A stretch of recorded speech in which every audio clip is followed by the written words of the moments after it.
bienvenue sur la chaîne YouTube Recherche Doc. Aujourd'hui, nous allons plonger dans un sujet financier important, la fiscalité des instruments financiers. Que vous soyez un étudiant ou simplement quelqu'un qui souhaite comprendre comment les impôts s'appliquent aux investissements, cette vidéo est faite pour vous. Commençons par une définition. La fiscalité des instruments financiers concerne la manière dont les gains et les pertes découlant de l'achat, de la vente ou de la détention d'actifs financiers sont imposés. Les actifs financiers comprennent les actions, les obligations, les fonds communs de placement et les produits dérivés. Donc, les aspects clés de la fiscalité des instruments financiers se composent globalement des gains en capital, de dividendes, d'intérêts et de produits dérivés. Lorsque vous vendez un instrument financier, à un prix supérieur à celui que vous avez payé, il s'agit d'un gain en capital. En fonction de la juridiction fiscale dans laquelle vous vous trouvez, vous pourriez devoir payer de l'impôt sur ces gains. Cependant, certains pays offrent des avantages fiscaux pour les gains en capital à long terme. Si vous détenez des actions dans une entreprise et que celle-ci verse des dividendes, ces dividendes peuvent être soumis à l'impôt sur le revenu. Le taux d'imposition varie d'un pays à l'autre, et certaines régions peuvent avoir des exonérations fiscales pour les dividendes. Ou bien, si vous avez des obligations ou des comptes d'épargne qui génèrent des intérêts, ces intérêts peuvent être imposables.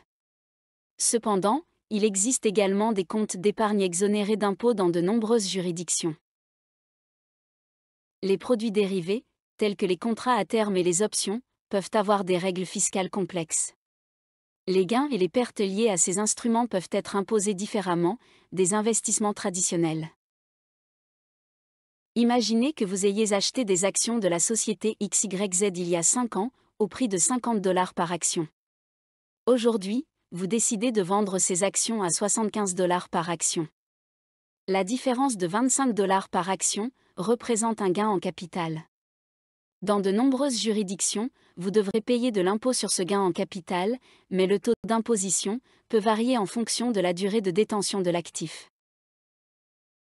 Supposons que vous déteniez des actions d'une entreprise qui verse des dividendes trimestriels de 50 cents par action.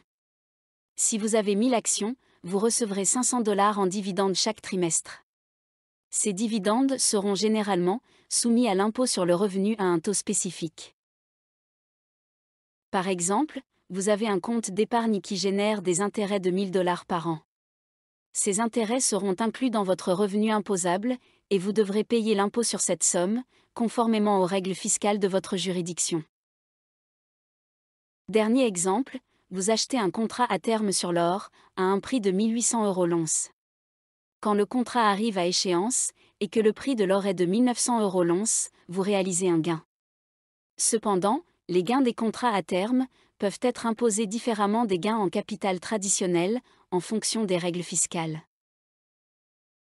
Ces exemples précisent comment la fiscalité s'applique à différents types d'instruments financiers, et comment elle peut avoir un impact sur vos finances.